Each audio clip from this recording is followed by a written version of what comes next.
concussion coming off that thing standing right here. Dun, dun, dun, dun, dun, dun, dun, dun, dun, dun, dun, dun.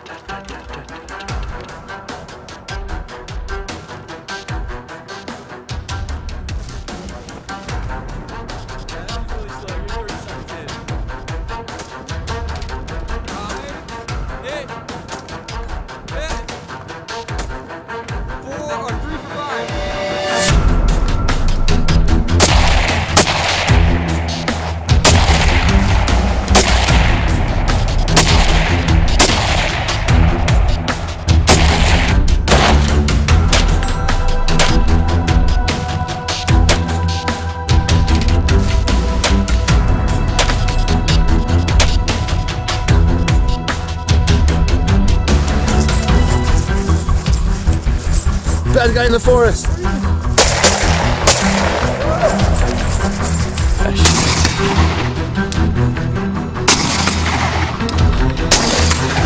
Well, that was weird.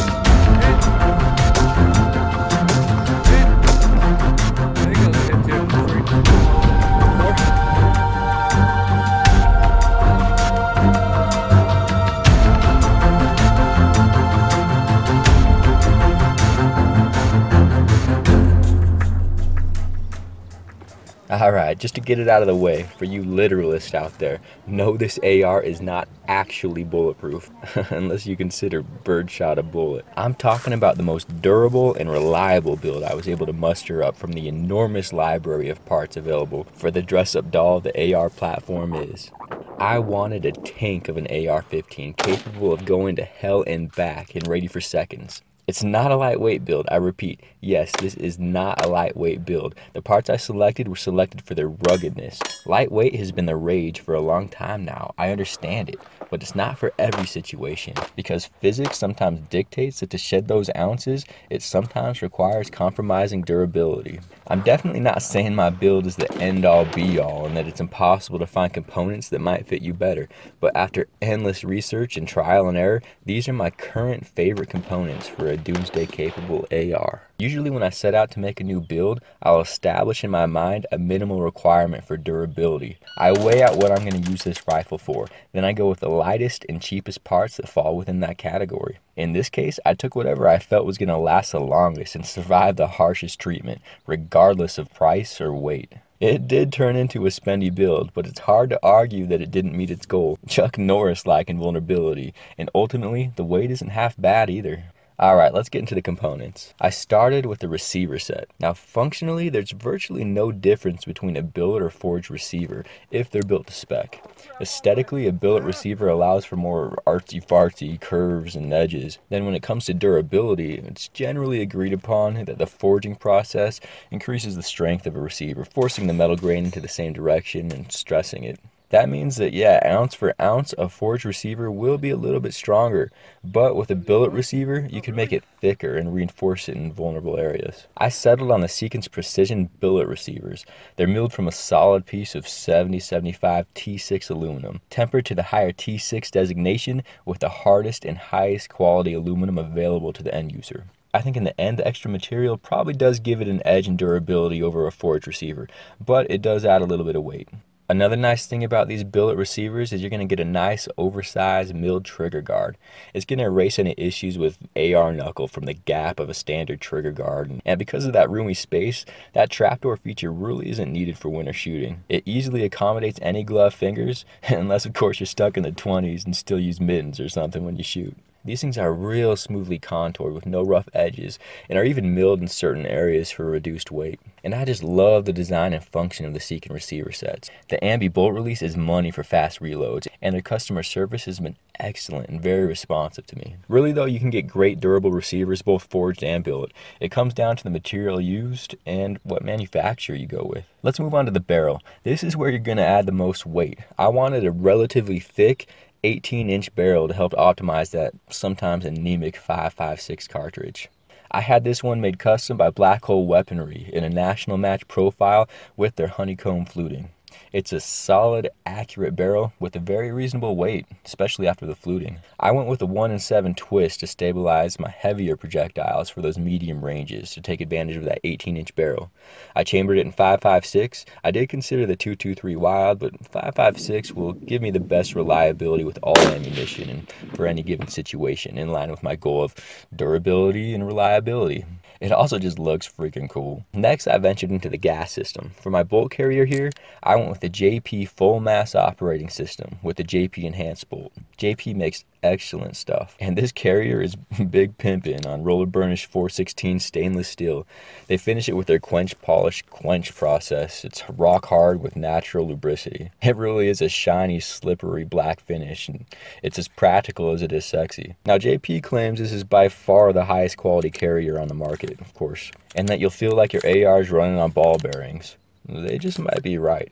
I haven't found anything better. It even beats up on my nickel boron carriers. Also, the enhanced bolt it comes with has been great and should last. It's made of SAE 9310 material. I don't really know what that is. It might mean something to you metallurgists out there, but all I know is that it kills the 158 steel on standard mil-spec bolts. It's the same stuff they use on the transmission gears of Formula 1 race cars, for crying out loud. JP also included extra material around the cam pin hole. It comes with an excellent enhanced extractor, ejector, gas rings, and firing pin. But then, of course, as you would expect, you pay out the butt for it. It costs twice as much as many carriers. But I was alright with that for this build. After having such an elite carrier, it just didn't feel right running it with a standard buffer and spring.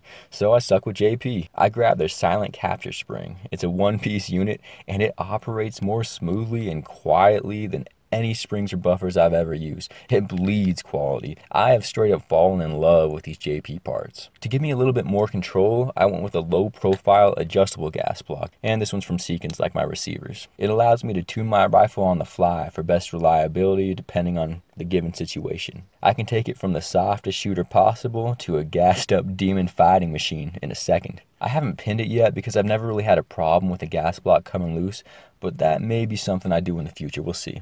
I did go with rifle length gas for the smooth shooting impulse, and I feel like 18 inches is more than adequate barrel length after the gas block for reliable operation. As far as the gas tube, there really aren't that many options. Many come from the same plant. I've messed with some melanite gas tubes and even different steels, but without thousands of rounds of torture, I won't be able to tell you if it makes any difference. I went with a nitrocarburized stainless steel tube. Buy from a good manufacturer and it should serve you well. Now this thing already only had a tiny bit of muzzle rise, but to further aid it, I went ahead and grabbed this Aries Armor F&A brake and chucked it on the muzzle. I wasn't too worried about a brake not being durable, as any reputable brake is going to virtually last forever. I was just looking for features on this part, and features this thing has. You can tune it with set screws exactly to your gun and the way you shoot, keeping the muzzle extremely flat. If it drifts a little bit right, put a screw or two on the left, for example. You could actually tune it to where your muzzle drifts down instead of up. It just plain works. Altogether, the weight bolt carrier, silent capture spring, adjustable gas block, and this great brake on a rifle-length 18-inch barrel make for something you need to experience to believe. Silky is an understatement.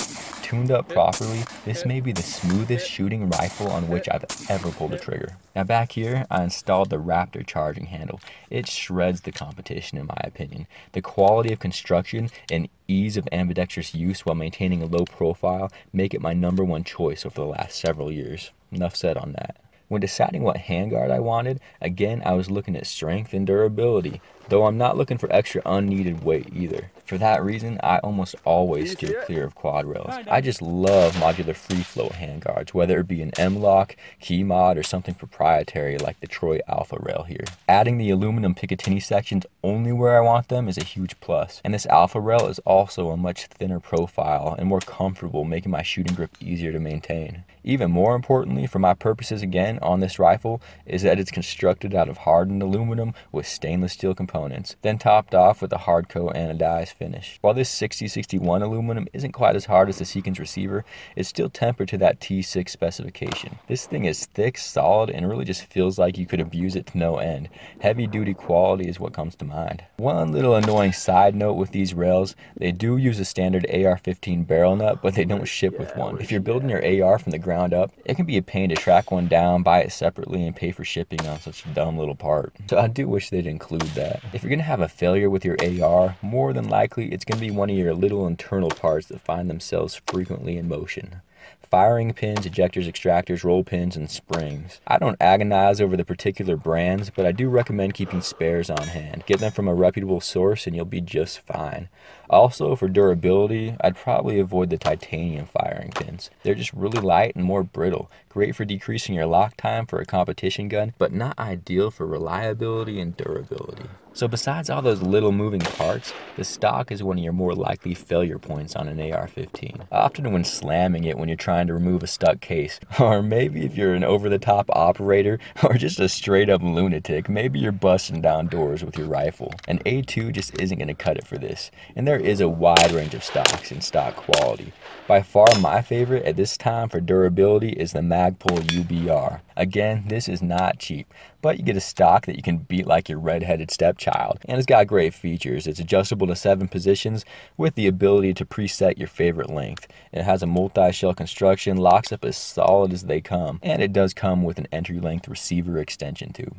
As you can see at the bottom right here, I added this stupid toothed aluminum strike plate for all the CQB butt stroking I do on the weekend. Yes, sarcasm. Magpul has recently released the UBR2. It's supposed to have a 20% reduction in weight and does come in at a lower price point. I would expect that it's just as good, so that's something to look at. I didn't really put too much thought into my grip here. I just went with the Ergo grip because I love how it feels in my hand.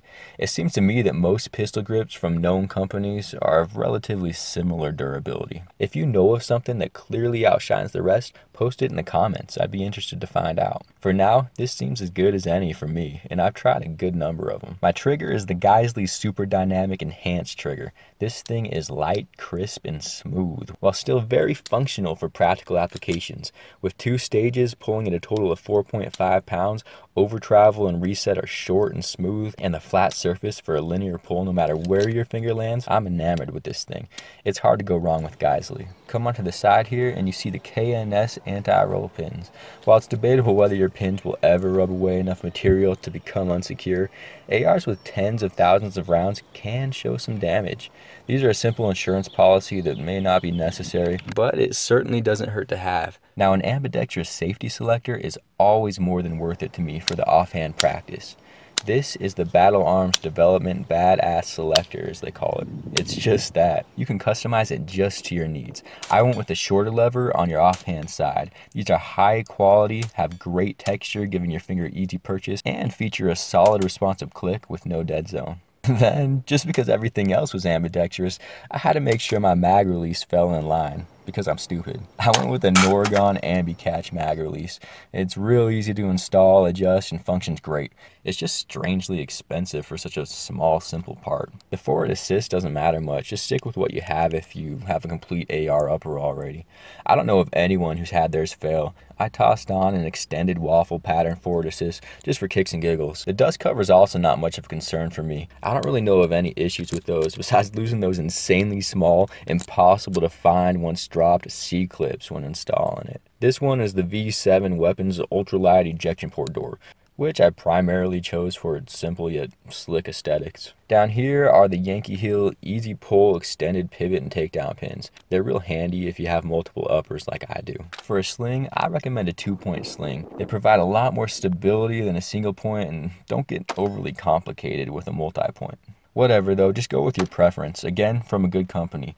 I really like these Savvy sniper slings for the construction and options they have. You can even convert it to a single point if that's what you're set on. Up top here, for the moment, I have the Magpul M-Bus backup sights. I'm probably going to swap these out pretty soon for some M-Bus Pros. That's their all steel offering. They're a big step up in durability over these polymer sights, and also come in a slimmer profile while adding only a smidgen of weight. I did have the Troy Battle sights installed originally, and they are constructed out of solid aluminum, but they're just not my favorite. I've had pins come loose on 2 different sets, and they feel slightly more cumbersome than the Pros in my experience. Plus the Pros are solid steel, so theoretically more durable. I'll take steel for the win. Then for optics, I wanted the ability to accurately range out and avoid batteries. Yeah, I know some options like Aimpoint, for example, have absurd battery life, but they will still eventually run out, even if it's a couple years or a decade down the road. A scope will work forever. Now, I originally had an ACOG on here, and they really are as durable as they come, but I'm not a fan of that short eye relief on their 4-power optics, and I definitely didn't want less magnification than that. In fact, I prefer a little bit more. That's why I went with the Vortex HD Gen 2 1:6x24 with the VMR2 ballistic reticle. It's just perfect. With the apochromatic glass, the clarity on the scope is astounding. It's also built as rugged as any scope you'll find, based off a 30mm tube manufactured out of aircraft grade aluminum, brass turret screws, and a Erector tube. It's a juggernaut. All the controls are solid, and it has a great red dot illumination for close quarters. It is a bit on the heavy side for a 1:6, but it's so solidly constructed that I don't question whether it will hold zero or survive a fall, and that's what I'm going for. Pricey, but worth it for this AR. Now a scope, it's only as good as the mount you put it in, and these Bobro scope mounts here are excellent, very underrated. They will not mar your upper receiver whatsoever. Excellent, high quality, quick detach, and are as solid as they come. Now I do occasionally have this Leupold Delta Point attached. I threw it on a 45-degree mount LaRue. It's excellent when I'm going for those quick transitions from magnification to the red dot. And then it's easily removed when I want lower profile or just to get rid of that extra weight. As for the magazines, of course the P-Mags are still excellent and hard to beat. I've been using Hex Mags a lot recently too, and they've also been great. For those of you who question the sustainability of polymer mags 60 years down the road, steel is a safe option. I actually really like these Kamanga Easy Mags. Their steel construction is far thicker and superior to GI mags. Heat-treated steel body, all steel spring, steel base plate, even a steel non-tilt follower. Plus it's got this nifty, easy loading open body feature. Steel mags are great to have on hand for the long run, but for now, I'm going to keep running my P-Mags as my go-to, as I've proven them the most to this point. I've been shooting this AR for about 2 years now, and it is living up to its bulletproof dream. I've run it hard, and it runs right along with me with ease. I don't generally intentionally torture my weapons, but I did accidentally put this one through the ringer.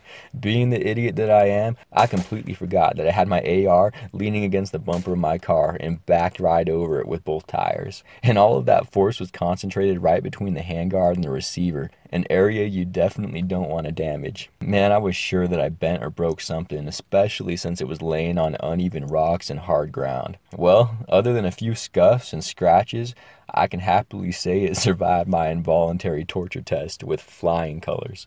I guess that's why I built it this way. You just never know what's going to happen or what boneheaded thing I might do to it. And now this thing's really starting to settle. It's been over a year since I've swapped out any parts on this AR, but I'm still open to continuing to adapt and improve it as new products are discovered. Let me know what you found. Maybe you've got some things I've overlooked. Do you have your own bulletproof AR? If not, I'd get one.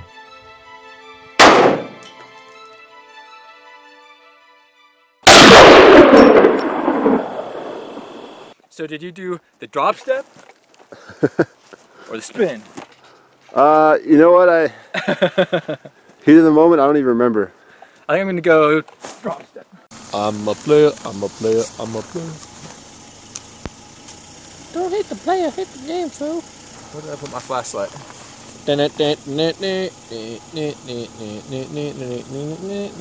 See what he notices I'm shining it straight in his eyes. Sniping right through the window. Oh, you got it. I was shining it right in your face the whole time. That was the camera. Dun dun dun dun dun dun dun dun dun dun dun dun dun dun dun dun dun. Warrior!